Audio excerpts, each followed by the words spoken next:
Arroba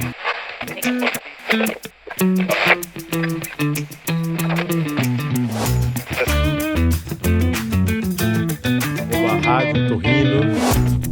Sejam todos muito bem-vindos ao nosso videocast, arroba Rádio Otorrino, da Associação Gaúcha de Otorrinolaringologia. Sejam todos muito bem-vindos. A Associação Gaúcha de Otorrino, a SOGOT, é uma associação que representa os otorrinolaringologistas há 65 anos e faz todo um trabalho, um esforço para tornar a otorrinolaringologia cada vez mais forte e levar conteúdo, conhecimento para a população. Nossa missão, como especialistas, é não somente atuar no ensino e na formação e contribuir no treinamento de médicos otorrinolaringologistas, mas também contribuir para a saúde da população, para promover a saúde da população. E aqui, nosso objetivo é levar o conhecimento técnico-científico de alta qualidade, absolutamente bem embasado cientificamente, sem achismos, sem papo de charlatão, sem papo de picareta, não. Aqui é conhecimento médico bem entregue, de qualidade. Então a gente vai ter nesses programas que a gente vai desenvolver agora ao longo desses próximos meses, ter essa missão de levar conhecimento de quem realmente entende de otorrinolaringologia para a população.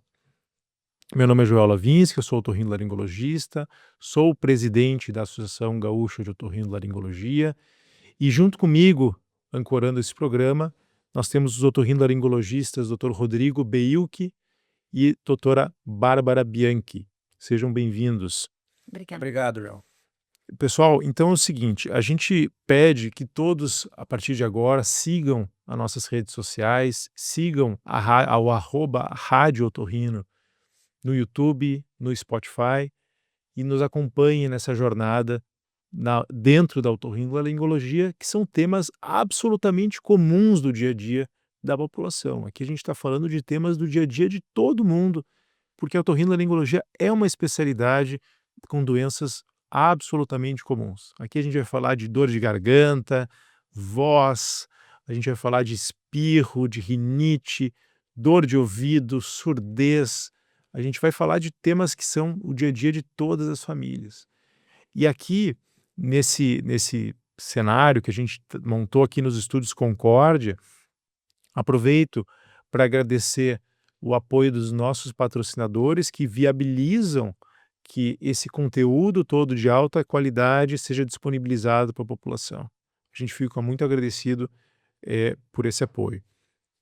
E aqui, então, nós vamos hoje falar, então, com o nosso convidado. Trouxemos, em comemoração ao Dia Mundial da Voz, que ocorre no dia 16 de abril, nós recebemos hoje um grande especialista em voz, o Dr. Geraldo Druck Santana, que é professor da Universidade Federal de Ciências da Saúde de Porto Alegre, para a gente falar sobre a voz, os cuidados com a voz e o que acontece no dia a dia de muita gente, né? Daqui a pouco dizer, perdi minha voz, tô rouco. E aí, o que a gente faz? Então, para isso, nós vamos conversar com o nosso convidado hoje e debater um pouco sobre a importância da voz, os cuidados que a gente tem que ter e lembrar, então, que no dia 16 de abril nós vamos ter o Dia Mundial da Voz. Então, nós vamos começar, então, com o professor Dr. Geraldo Druck Santana. Seja muito bem-vindo, muito obrigado por estar com a gente hoje aqui. E aí é o seguinte, a pessoa chegou lá, trabalhou o dia inteiro, uma professora lá falou o dia inteiro na sala de aula com alunos, chegou em casa de noite e começou a estar com a voz rouca, né? Esse é um cenário que acontece não só com o professor, mas todo mundo que trabalha muito com a voz, e a rouquidão é um tema comum, né? Para a gente começar a nossa conversa, qual que é a importância da voz na vida das pessoas? Certo. Bom, em primeiro lugar, parabenizar vocês pela organização desse podcast, a Rádio Otorrino. É uma experiência que eu tenho certeza que vai ser de muita, muita importância, porque facilita o acesso das pessoas a essas informações, especialmente o público que a gente chama público leigo, mas não é público leigo, é o público das pessoas em geral que precisam de informações, porque o Joel disse bem, né, hoje em dia as informações pelas redes sociais estão bem complicadas. A facilidade de se criar uma informação absolutamente errada, com um poder, que as pessoas têm um poder de convencimento bastante grande e acabam dando informações absolutamente erradas. Então, parabenizar vocês pela criação disso, agradecer o convite, poder conversar aqui com o Rodrigo, com a Bárbara, contigo, Joel, que nós vamos, sem esse negócio de professor aqui, a gente chama todo mundo pelo nome, eu pelo menos acho melhor dessa forma. A voz, ela é basicamente fundamental. Ela é fundamental para tudo. Nas minhas aulas lá da faculdade, eu costumo dizer o seguinte: a voz, ela representa tanto, tanto da personalidade e do comportamento e das emoções humanas, que quando a nossa mãe nos telefona um dia e a gente diz alô, ela do outro lado, sem nos ver, ela diz assim: "O que aconteceu?". Só no alô, toda a emoção já foi colocada através da voz. Dizendo isso, eu já falo praticamente tudo. Então ela é importante na comunicação emotiva, na comunicação das emoções, ela é importante na comunicação do trabalho, de todas as relações humanas. Quando a nossa voz falha, ou quando a nossa voz muda, não necessariamente falha, ela muda, a gente tem uma alteração que pode ser uma alteração de uma doença, de uma alteração da própria função da voz, e a laringe, as nossas cordas vocais, ela simplesmente é a fonte que dá o som, mas ela é uma parte de um trato completo. Então, para a gente utilizar a voz, a gente tem que utilizar muito do nosso corpo. Então, quando isso se altera de alguma forma, mostra que tem uma alteração, que pode ser uma doença, mas pode ser um uso inadequado, ou pode até, isso que é o mais sensacional, ser uma alteração de algo que não tenha nada a ver com a laringe, ser, por exemplo, das nossas emoções. O fato da pessoa estar triste, o fato da pessoa estar deprimida, muitas vezes pode se manifestar pela voz. Ansiosa, Eu quero te interromper, alegre. que a gente começou a falar da voz. Explica para o pessoal aí, para começar a entender como se forma a voz. Ah, O que é a voz? Da isso. onde vem a voz? Tu falaste laringe, empregas vocais, mas a pessoa que está ali do outro lado, talvez ela, "Oi, o que ele está falando? O que é isso?" Vamos ajudar eles a entender como é que Vamos lá. se forma a voz, para poder falar, isso é a voz formada. Boa. Então, Rodrigo, a voz, em primeiro lugar, ela faz parte do trato da árvore respiratória, né? Então, a gente entra, a árvore respiratória começa no nariz, a Bárbara, o Rodrigo gostam tanto de nariz, ela entra pelo nariz, o ar entra pelo nariz, ele passa pela nossa faringe, a nossa garganta, ele passa pela nossa laringe, que são onde estão as pregas vocais, certo, mas cordas vocais, está tudo legal de dizer cordas vocais, não tem nenhum problema em falar cordas vocais. Ela passa pela traqueia, que é aquele cano, se divide nos brônquios e aí vai para o pulmão, e aí a gente respira. Lá atrás, no desenvolvimento do ser humano, teve um problema aí de projeto, eu brinco, um problema de projeto, porque ele se cruza com a parte da digestão, que é a boca. Então a gente tem que comer, engole, mastiga e tal, engole o alimento, e aí na hora de o alimento passar, ele tem que cruzar pela frente da via aérea. Então é um entroncamento meio mal feito aí pela nossa Mas deu natureza. certo. Não deu certo por quê? Porque a natureza criou em volta dessa estrutura músculos. E esses músculos se fecham para que o alimento não caia lá para o pulmão, como eu falei antes. Olha só como é que funciona a coisa. Bom, então a função primordial, a função básica aqui da laringe, onde estão as cordas vocais, é fechar a via aérea para que o alimento não vá para o pulmão, porque se for pulmão, a pessoa aspira, tem uma pneumonia e pode morrer. Então a natureza fez uma forma de proteger. Tinha um cara, vocês conhecem bem, que se chama Chevalier Jackson, foi um laringologista lá do início do século XX, um grande laringologista, Chevalier Jackson, ele dizia que a laringe é o cão de guarda dos pulmões. Ou seja, ela protege os pulmões para não ter pneumonia. Bom, indo adiante nisso, esse músculo, então, começou a se mexer. Em algum momento da espécie humana, caiu uma pedra lá no Homem das Cavernas, vamos fazer essa brincadeira, e a pessoa fez, deu um grito. Ou seja, ela usou aquele mecanismo que era de proteção das vias aéreas e emitiu um som. Aí ela, de novo, aí viu que um passarinho saía voando. Ou seja, se ela usasse aquele instrumento, o som ele espantava um passarinho. Um instrumento de proteção De virou proteção, um instrumento virou um útil pra instrumento voz. para voz, para comunicação. Para comunicação. Claro, eu estou fazendo uma brincadeira aqui, mas a brincadeira é que daí a corda vocal se diferenciou. Os primatas se comunicavam com barulho, né? Isso, ela se diferenciou e a gente foi tendo cada vez mais qualidade de voz. Então o ser humano tem ali nas cordas vocais uma estrutura que vibra e dá uma voz tão bonita, em pessoas especialmente treinadas, que têm uma capacidade também genética. A gente tem um cantor de ópera, que a pessoa pode até não gostar de ópera, mas é a Fórmula 1 da voz, o controle vocal mais espetacular que tem é o do cantor de ópera. Então se diferenciou. E aí, então, em vez do Homem das Cavernas falar, ele olhou uma senhora das cavernas e disse, e ela, E aí, Daí o outro, E aí começou a comunicação humana, que é o que a gente está fazendo aqui, a gente está utilizando isso. Então, com isso a gente expressa toda a nossa capacidade intelectual hoje em dia, ou seja, a gente consegue transmitir o que a gente está fazendo aqui agora, através da voz, eu estou transmitindo para as pessoas, estão me enxergando, estou usando uma expressão corporal.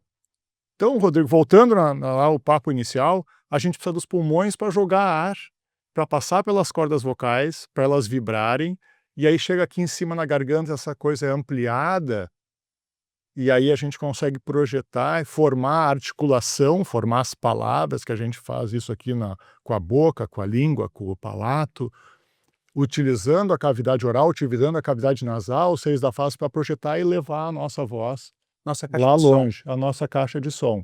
Então é um mecanismo, eu sou suspeito para falar, mas eu acho o mais legal do organismo humano. Por quê? Por quê? Será? Não, Será? porque Não sei.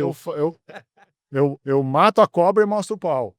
Por quê? Porque, claro, nós estamos falando aqui de otorrino, a nossa especialidade, a audição é um negócio espetacular, incrível. Só que a audição é um órgão, e o cérebro. A voz, como função, ela precisa do pulmão, ela precisa da postura da coluna, ou seja, se eu falo assim, se eu tenho uma escoliose, uma coluna torta, eu não tenho pulmão adequado para sair uma voz forte. Então eu preciso do pulmão, O diafragma, do diafragma, trabalhar todo. eu preciso da postura, eu preciso da musculatura cervical, eu preciso da língua, eu preciso da boca, eu preciso da faringe, eu Lábio. preciso do nariz, do lábio, O dente. do dente e da emoção, do Exato. cérebro.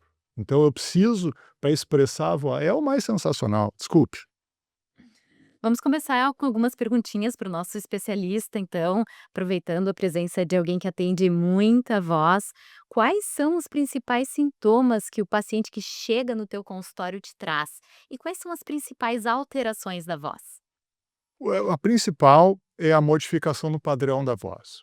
Então, todo mundo, todos nós, inclusive, já tivemos um resfriado mais forte e as nossas pregas vocais ou cordas vocais ficou um pouquinho mais demasiado, a gente fica rouco, a alteração fica. Isso faz parte da vida. Do ponto de vista teórico, se a pessoa fizer todos os seus cuidados, vou falar aqui alguma coisa que às vezes os médicos não gostam, não precisa nem ir no médico, você toma remédio sintomático, bebe bastante água e tal, isso aí em 5, 7 dias vai passar, como qualquer resfriado da vida. Mas às vezes essas coisas, elas persistem por mais tempo.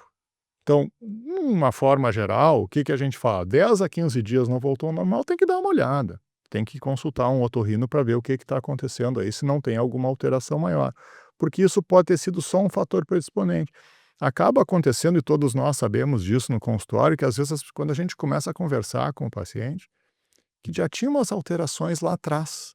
Não era só desse resfriado que dependeu a coisa.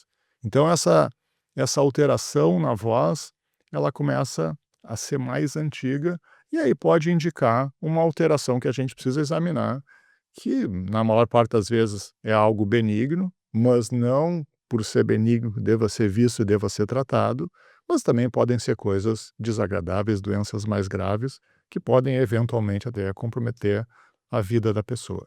Então é por isso que a gente dá essas alterações. Então, quais são as alterações principais? Mudança no padrão da voz, ou rouquidão, ou fraqueza na voz, ou cansaço vocal.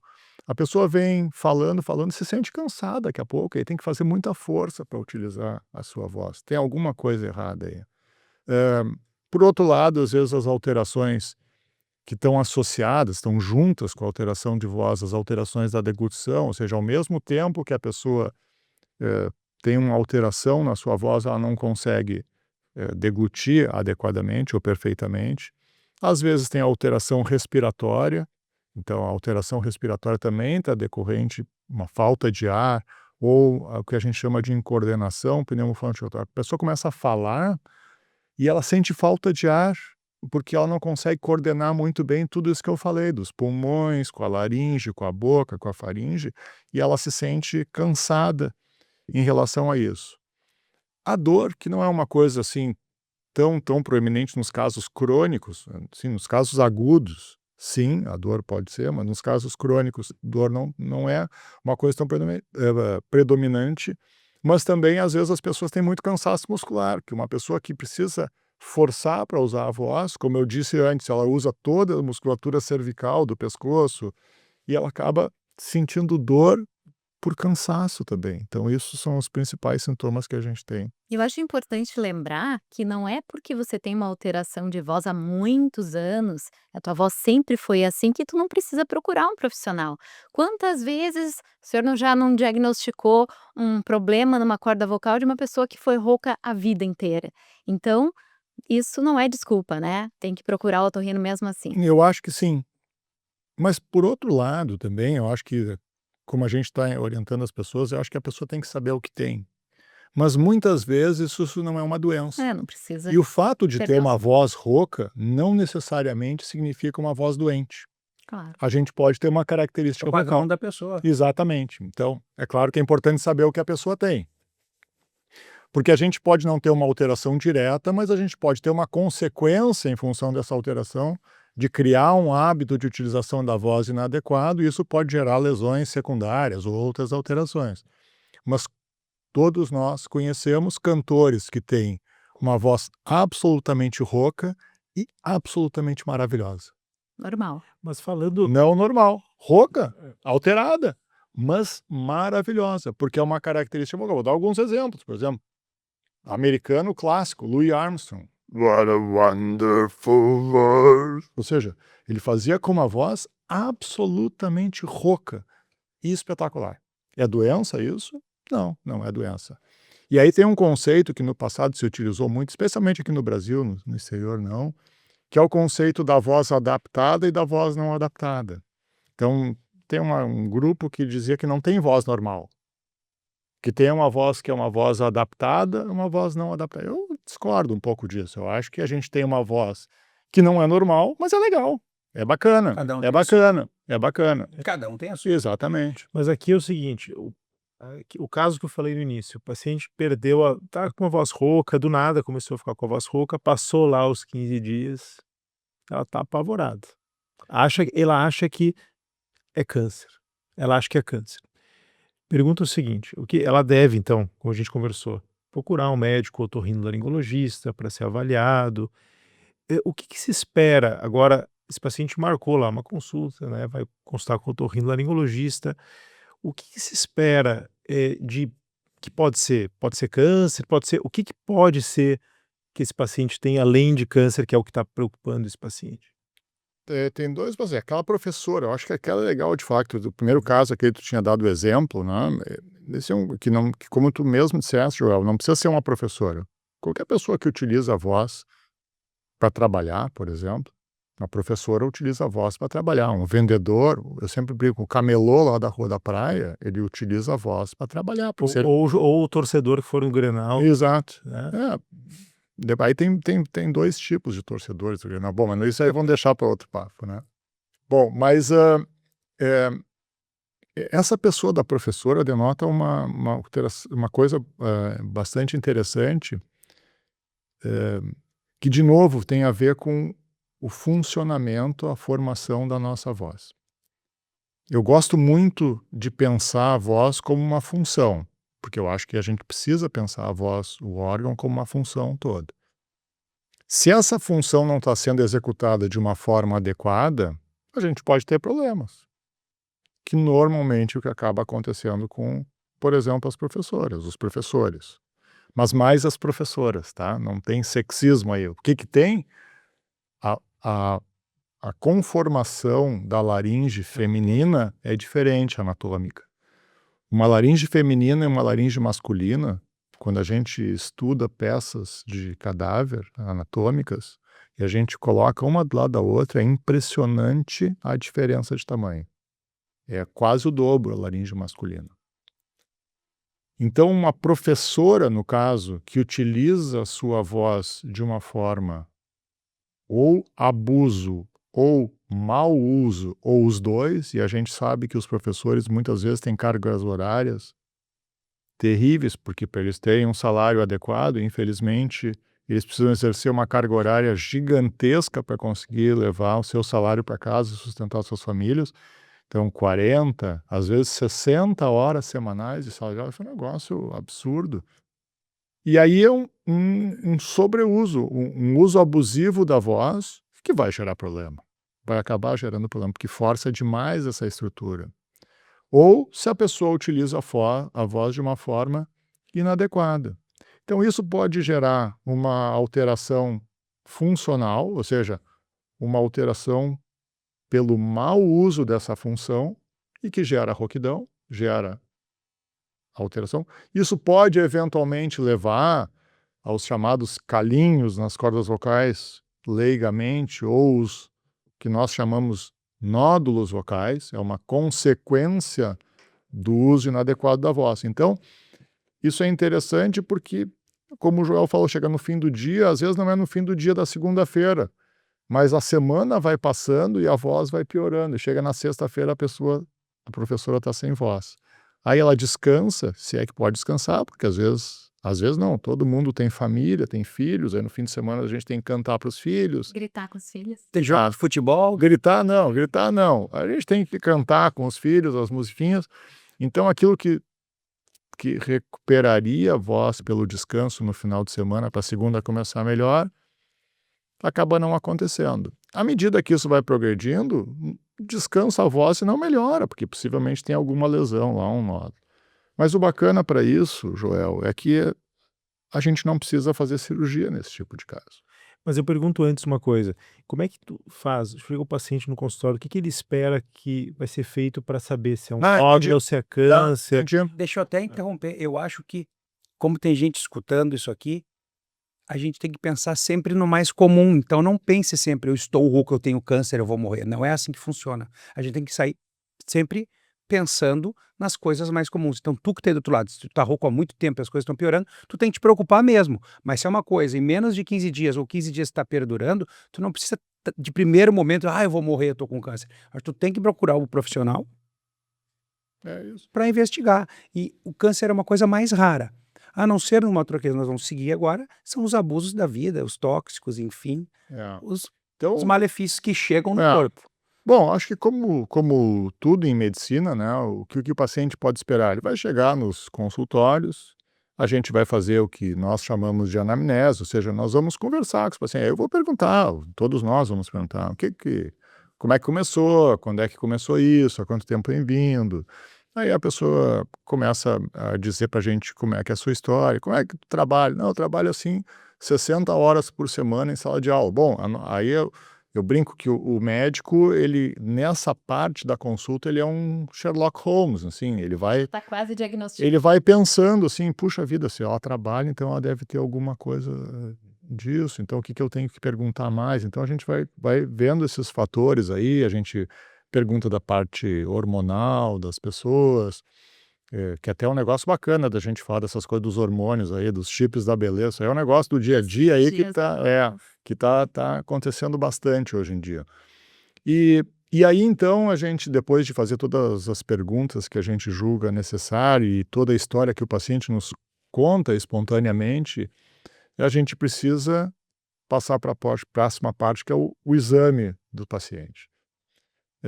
Nós que trabalhamos com a voz, quando a gente conversa com o paciente, a gente já está examinando ele, porque das principais ferramentas que a gente tem para examinar a voz é escutar a voz. Então, nós temos ouvidos treinados para discernir diferentes tipos de voz. Então é diferente uma voz assim de uma voz que é assim. Na minha cabeça eu já vou pensando. Então, junto com a história. Então, o paciente trabalha como professor 60 horas, tem uma voz rouca. Mas chega um outro paciente mais emagrecido que fez uma cirurgia do pescoço ou uma cirurgia do tórax e tá com uma voz assim. O raciocínio é completamente diferente. São duas vozes absolutamente alteradas, mas absolutamente diferentes. E uma leva para um raciocínio diagnóstico e outro leva para outro raciocínio diagnóstico. Então, a gente, depois de fazer tudo isso, começa a examinar o paciente escutando a voz, e a gente até tem ferramentas para classificar essas alterações de voz, o que para nós que trabalhamos com a laringe é bastante importante. Depois a gente tem que examinar. Como todo médico, a gente deveria examinar pacientes, né? Tem vários que não examinam. Mas a gente deveria examinar pacientes, então a gente examina com o exame. Ó a polêmica. Um exame otorrinolaringológico completo, né? Então a gente sempre vai examinar ouvidos, nariz e garganta, isso faz parte da nossa rotina, mas tem que examinar a laringe. Aí tem duas formas, e às vezes as pessoas se assustam muito, né, em relação ao exame da laringe. Então isso é importante tirar esse mito. É um exame bem tranquilo de ser feito. Eu me autoexamino às vezes para regular meus aparelhos, então é uma coisa tranquila. Então a gente tem basicamente duas formas de olhar a laringe, uma através da boca, que a gente coloca uma câmerazinha com um endoscópio lá e consegue ver na TV as cordas vocais. E aí a gente vê se tem alguma lesão. Isso faz no consultório No mesmo. consultório, olha, a gente faz em crianças, então é uma Precisa de coisa... anestesia, doutor Geraldo? É uma polêmica técnica, né? Mas eu vou te dizer, meu ponto de vista pessoal, eu anestesio todos os pacientes. Só um sprayzinho, né? Só um sprayzinho, um Não spray. precisa picar nada. Não precisa picar nada. Não é que nem endoscopia digestiva. Que Não precisa sedação, não. Isso é feito sentado na cadeira, Quanto tempo conversando. leva esse exame? Depende do cidadão. 2, 3 minutos. É muito rápido.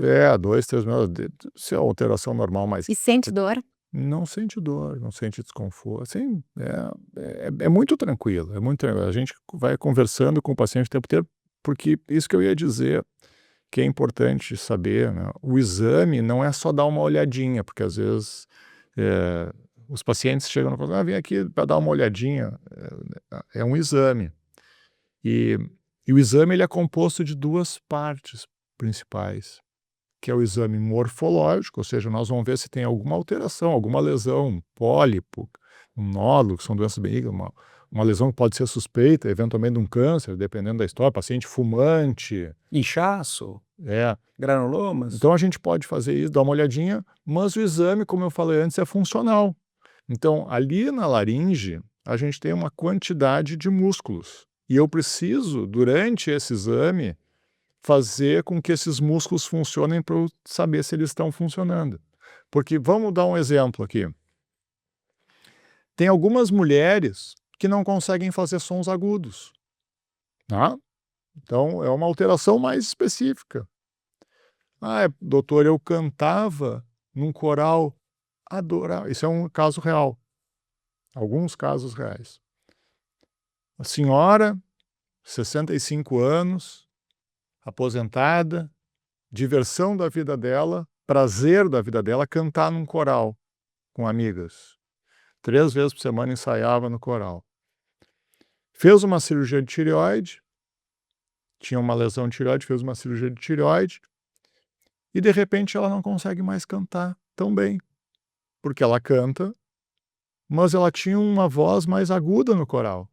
E ela não consegue fazer mais isso. E às vezes, mesmo sem fazer nenhuma cirurgia, isso pode acontecer com o passar do tempo, né? Especificamente nesse caso. Então, o que eu precisava ver? Eu não tinha lesão nenhuma na corda vocal. Nenhuma lesão na corda vocal. Mas o que eu precisava ver?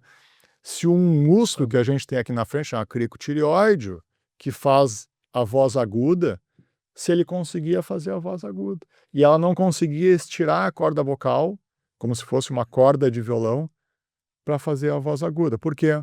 Porque, infelizmente, na cirurgia da tireoide tem um nervo que se chama laríngeo superior, que é o que dá essa voz aguda. Ela não conseguia utilizar. Ela não conseguia pela lesão do nervo. Então, o exame da laringe, ele precisa ser lesão, ou seja, morfológico, tem alguma alteração na morfologia da laringe, mas também funcional. E às vezes o funcional que demora mais, porque a gente precisa ficar testando os diversos músculos para a gente, Vários sons, né? exatamente, para a gente poder ter uma ideia melhor do que está Já acontecendo. que a gente está falando do exame da videolaringoscopia, tem muitas pessoas que têm medo de fazer esse exame porque pode causar alguma náusea. Pessoas que têm um reflexo de náusea muito exacerbado, muito intenso. Existe alguma outra forma da gente fazer esse exame? Ainda bem que isso é a minoria das pessoas. A maior parte das pessoas consegue fazer o exame de uma forma super tranquila, mas tem pessoas que têm realmente uma sensibilidade maior. E essa sensibilidade maior pode ser, às vezes, muito maior, o que passa a ser um problema para a gente. E o emocional conta muito também. É isso, aí as pessoas Relaxar. ficam ansiosas, relaxar. Então tem algumas manobras, assim, mas isso é a coisa da exceção, assim, Dá que a pra gente fazer pelo faz. nariz em alguns casos. E não, ele deve ser feito, inclusive, isso quer dizer, os exames funcionais, às vezes eles são melhores pelo nariz, eu ia falar nisso, né? Então o exame pode ser pela boca ou pode ser uma câmerazinha que a gente vai com também um endoscópio bem fininho, passa pelo nariz tranquilo, e às vezes a pessoa tem menos náusea. Então, eles são complementares os exames, né? Ou um ou outro. E o espelhinho? O espelhinho não, a gente não usa mais, Das né? Mas era Mas bacana, né? na faculdade eu aprendi com o espelhinho. A gente nem tem mais lá na faculdade. Só para as pessoas valorizarem como era mais difícil a vida antigamente. Não tem né? nem dúvida. Muito bem.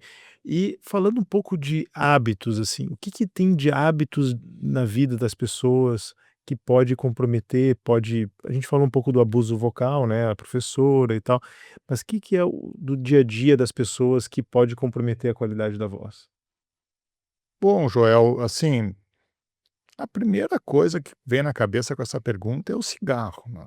Bom, isso aí está proibido. Eu digo, tem coisas que a sociedade tolera, a medicina eventualmente tolera, mas o cigarro não tem como. Ele é o É. inimigo da voz. Ele é o inimigo, né? Então a gente sabe que as pessoas que fumam, elas têm se associado a coisa genética, uma predisposição para o câncer que a gente estava falando, é a principal associação é o cigarro. Então, cigarro simplesmente está proibido, não é assim diminuir, cigarro está proibido, sabe? E especialmente aquelas pessoas que fumam e têm alguma alteração de voz que não seja câncer ainda. Eu costumo brincar com os meus pacientes que tem aquela história do corpo aberto e corpo fechado, né? Então eu digo à Ninguém com o pessoa, corpo fechado. eu digo, não, mas assim, nós temos já uma comprovação que o teu corpo é aberto. Quando a pessoa já tem uma alteração, Rodrigo, da voz. Então, senhoras que têm aquela doença que deixa a voz mais grave, que é o edema de Heinck, né? Que é uma alteração. O cigarro mesmo. É uma alteração não maligna, do cigarro. Essa é a pessoa que eu digo, olha, a senhora tem o corpo aberto, porque o cigarro já se comprovou que tem uma alteração. Então, essa é uma pessoa de muito risco, porque também não é só a voz, né? É pulmão, é traqueia, é bexiga, Boca. é boca, É língua. língua. Então, assim, a probabilidade de um câncer, ela se torna maior. Então, cigarro. Depois, aí, Joel, assim, tem coisas que a sociedade aceita, mas que podem ter riscos também. O álcool, por exemplo, né? Então, a sociedade aceita melhor o álcool e, então, vem o bom senso da moderação. Tudo que for exagerado vai ser pior. Aí depois vem a coisa do uso da voz, né? Então, assim, gritar é bom. Eu tenho uma série de pacientes, que foram 3 pacientes, do mesmo público. Eles faziam uma terapia que existe, chama terapia do grito. Então, eles se juntavam numa sala, essas pessoas, e no que eles acreditam, na tentativa de colocar suas ansiedades, suas emoções para fora, gritavam. Chega a ser engraçado. Tem que fazer uma parceria aí com essa empresa. Não, aí a gente, eu sempre brigo, com crença a gente não pode nem brincar, porque as Cada um pessoas tem a sua. acreditavam naquilo, então não está no nosso papel. Mas desse grupo, eu tive que operar 3 pessoas com 3 lesões. Ah, 3 lesões. Então, eu tive especificamente nesse grupo 3 pessoas que me procuraram porque fizeram lesões, pólipos, lesões benignas, decorrentes do grito. Aí vem as outras coisas. Eu tenho uma história também muito boa. O bom, eu estou dizendo, os anos vão passando em consultório, e o consultório é uma fonte inesgotável de histórias, né? Porque a gente atende ali um número X de pacientes por semana. Se a gente multiplica isso pelas semanas do ano, pelos anos, pelas décadas que a gente atende, então a gente vai colecionando algumas histórias boas. A gente tinha falado aqui do jogo de futebol. O Internacional, nosso glorioso Internacional, ganhou a Libertadores de 2006.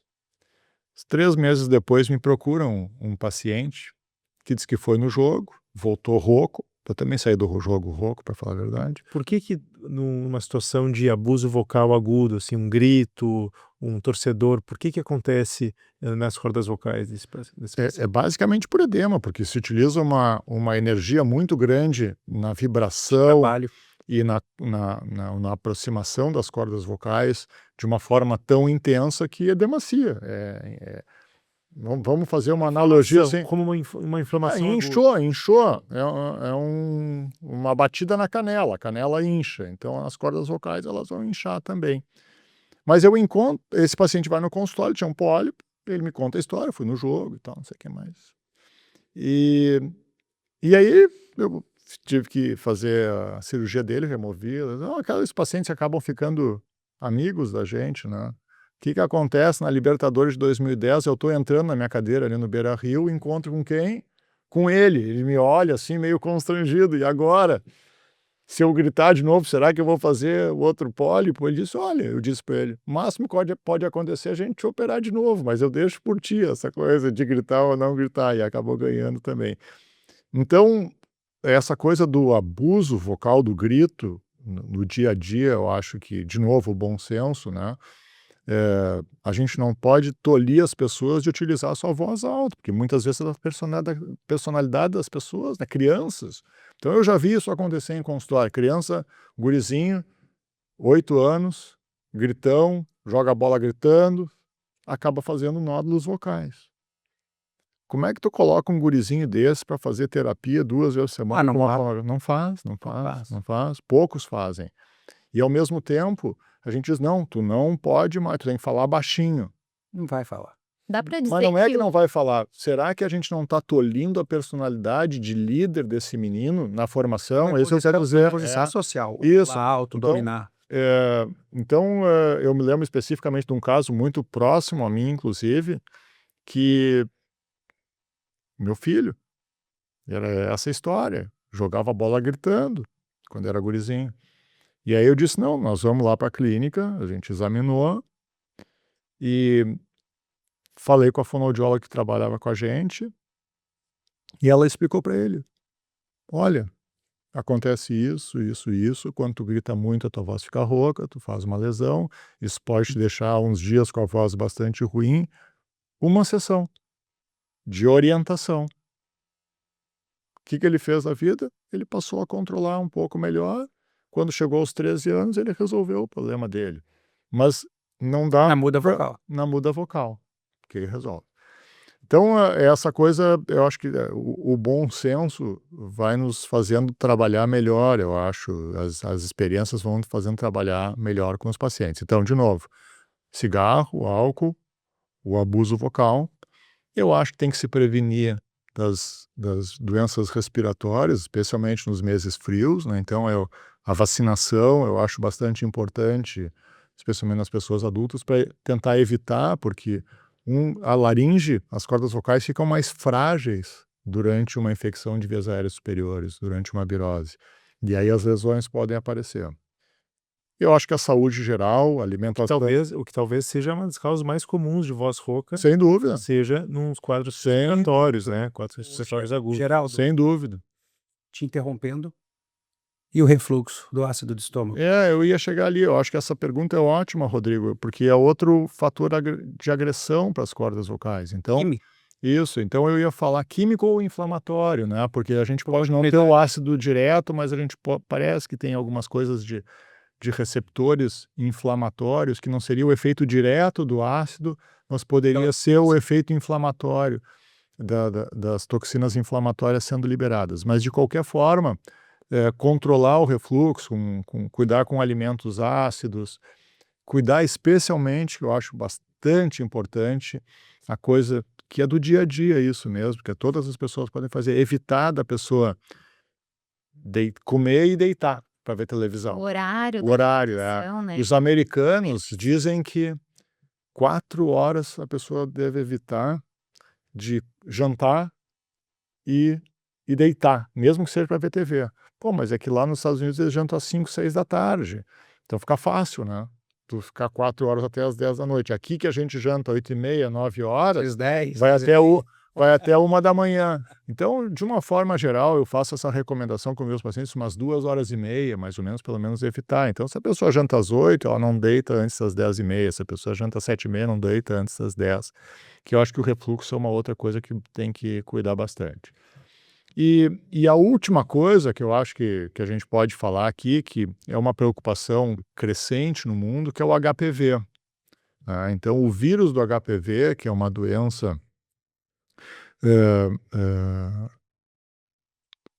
transmitida através das relações sexuais, ele é bastante prevalente no mundo. Isso não é motivo para o pânico, né, para as pessoas que a Porque gente está ouve falando. falar do HPV por história do câncer do colo do útero. Do colo né? do útero. Ou pelo parto vaginal também, não só Isso. a relação sexual.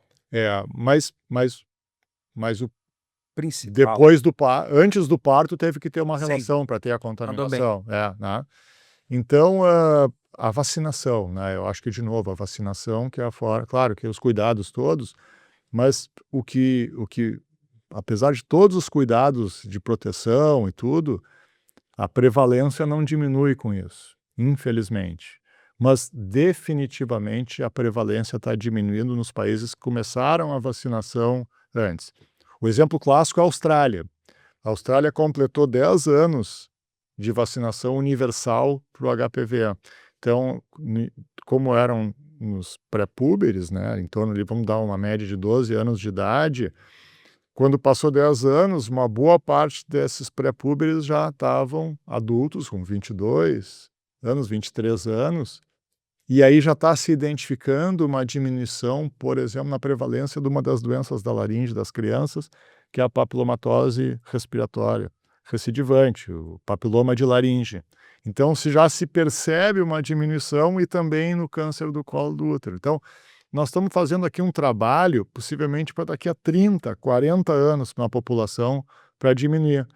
Porque esse é o outro tipo de paciente agora com câncer na garganta, que é o câncer relacionado ao HPV, o câncer em pacientes jovens, em pacientes não fumantes que não usam álcool. E então eles podem ter o câncer relacionado com HPV. De novo, isso não é um pânico, mas é motivo para cuidado, é motivo para quem está nos olhando fazer com que seus filhos façam a vacinação do HPV, porque isso realmente é importante. E Importantíssimo. vamos mudar um cenário agora, vamos falar um pouco do idoso. Né? E- O que acontece da parte do idoso, em relação ao idoso, que ele parece que a voz vai ficando mais rouca com o tempo, com a idade. Por que isso acontece e o que a gente pode fazer para ajudar a prevenir, para trabalhar isso e ajudar essa população? O idoso, ele realmente modifica a sua voz. A gente tem vários programas de humor, né, que fazem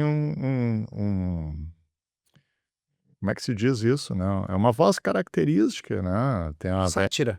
passar, né? Mas assim, enfim, Tinha a velhinha da Praça da Alegria, aquela antiga lá, que vocês nem conhecem esse negócio. Conheço. Conhece, sim?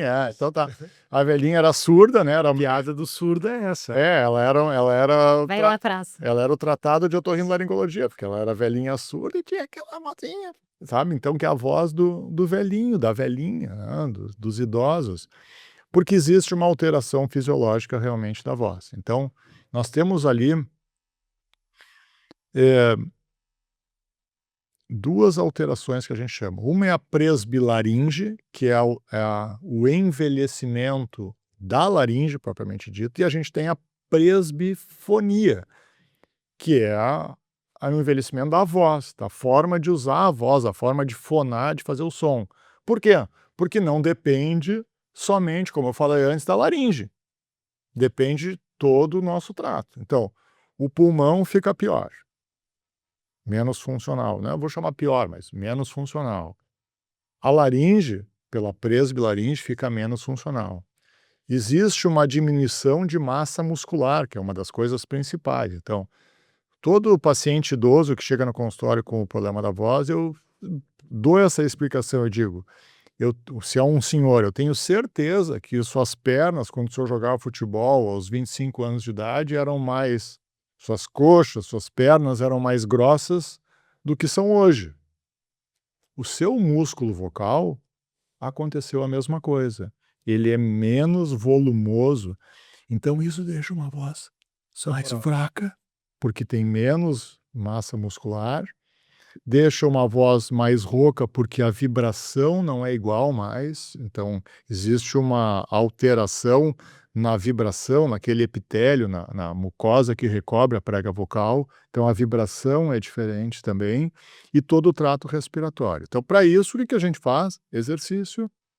A gente, eu brinco, uma das coisas que toda pessoa, a partir dos 50 anos de idade deveria, ou 40 anos, deveria fazer musculação, né? Ir para academia, e não só correr, não só fazer exercício aeróbico, mas fazer musculação, porque a partir dos 40 anos começa a nossa perda muscular, perda de volume muscular. Então a gente tem que fazer musculação. Eu brinco que a fonoaudióloga vai fazer a musculação do músculo da corda vocal, tá? Mas às vezes isso não é suficiente, ou às vezes essa atrofia é muito significativa. Perdão. Eu, nesse momento, agora tenho 2 pacientes que são, assim, praticamente não se escuta a voz dele, tamanha o grau de atrofia da prega vocal. Então aí a gente lança a mão de alguns procedimentos que a gente pode fazer hoje em dia para recuperar a voz desses pacientes, sejam procedimentos por injeção, sejam procedimentos cirúrgicos também, que a gente pode recuperar a voz. Tecnologia. Tem muita coisa. E eu pergunto, vamos falar um pouquinho já de opções. À medida que a gente já avaliou o paciente, fez a avaliação completa desse paciente, fez o diagnóstico, quais são os tratamentos, vamos dizer assim, principais, os tratamentos mais comuns para lidar com essas situações a partir do diagnóstico? Examinou, fez o exame, o diagnóstico correto. Quais são as opções hoje que nós temos para lidar com essas situações de modo geral? De uma forma geral, quando a gente pensa em doenças que alteram a estrutura da corda vocal do ponto de vista agudo ou de influências externas, a gente tem medicamentos, alguns que podem funcionar. Não existe até hoje nenhum medicamento que seja específico para a corda vocal. Não existe um remédio que seja, bom, esse aqui foi feito só para laringe. Não existe nenhum deles. Então a gente trata as condições que estão associadas. Se tem edema, inchaço, a gente pode tratar o edema com anti-inflamatório. Se a gente tem refluxo, como o Rodrigo falou, a gente trata o refluxo. A gente dá medidas dietéticas, a gente dá medidas de prevenção, de saúde.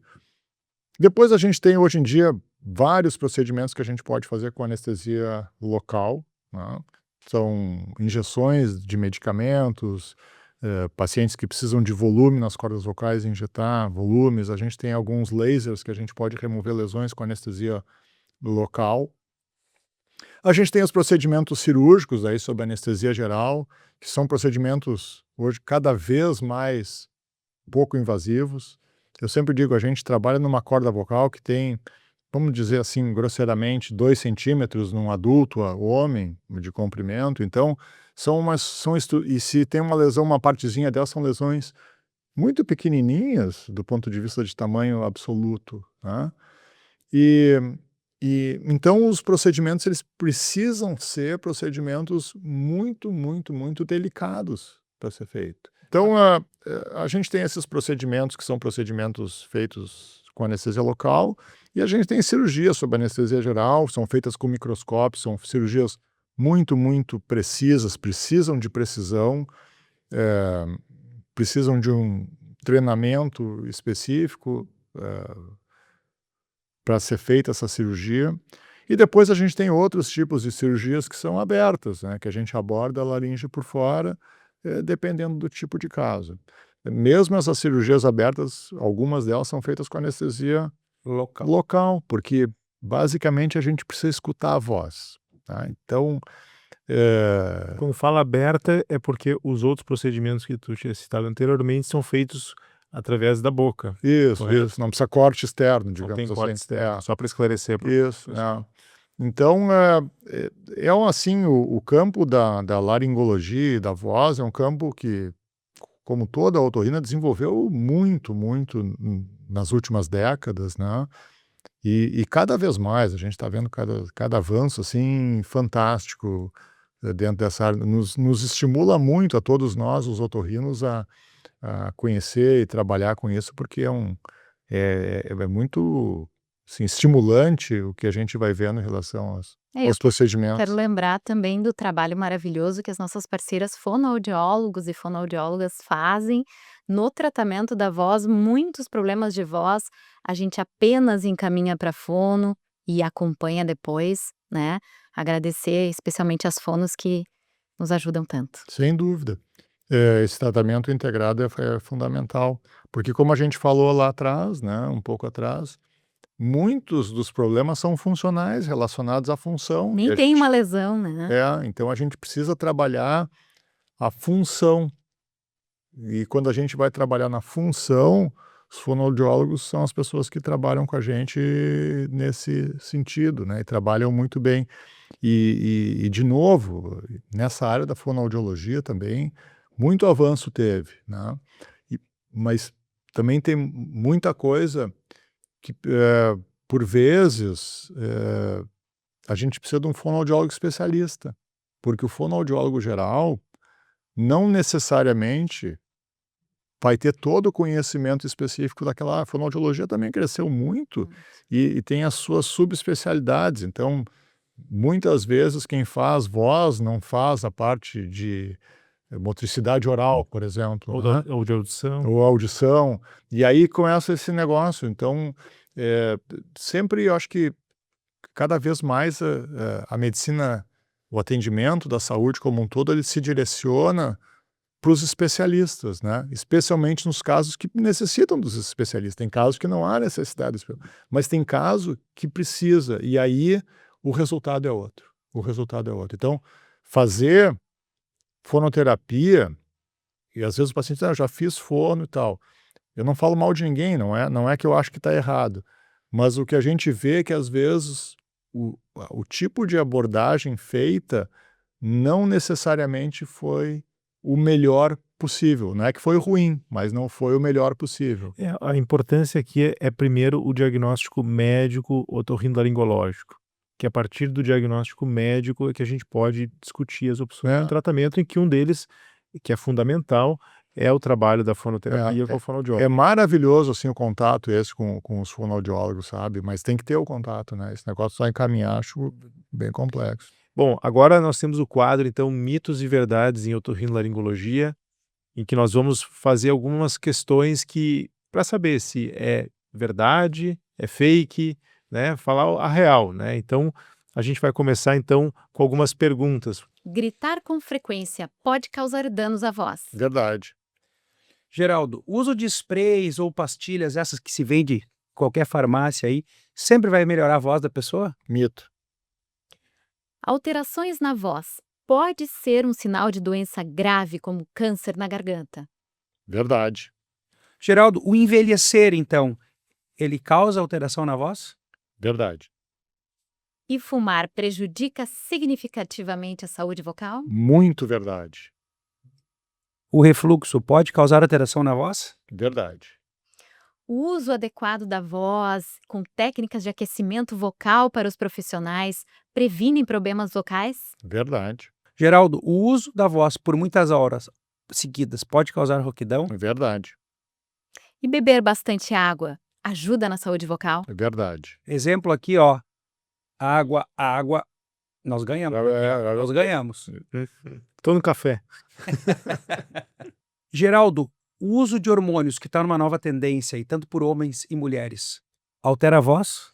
Isso é super verdade, Rodrigo. Acho que essa aí eu até vou falar um pouquinho mais, porque é um número de pacientes crescentes no consultório. Mulheres, especialmente mulheres, com o tal do chip da beleza, que inclusive parece que foi proibido pela Anvisa, o chip da beleza, e continua sendo implantado. Então, mulheres estão utilizando para fins estéticos, para fins de qualidade de vida, indiscriminadamente esses hormônios masculinos, ocorrendo a masculinização da voz. A voz fica com uma voz bem mais grave. Essa semana eu atendi no consultório uma moça, 25 anos, que tinha uma frequência vocal parecida com a minha. Ela era uma voz feminina, mas uma frequência que caiu tanto com o uso Uma voz mais de grave. hormônios, uma voz mais grave, uma voz quase masculina. Então isso está se tornando um problema bastante significativo, até porque, do ponto de vista de saúde geral, não se sabe o que vai acontecer com essas mulheres em termos de outros problemas cardíacos, problemas de fígado, mas na voz a gente tem visto bastante problema bastante sério. Maravilha, pessoal. Então, finalizamos o nosso programa Rádio Otorrino, da Associação Gaúcha de Otorrinolaringologia. Agradecemos a participação de todos, agradecemos especialmente ao Geraldo Druck Santana por estar conosco aqui hoje e compartilhar esse conhecimento que é tão importante para a população. Muito obrigado. Obrigado pela atenção. Obrigado. Obrigada.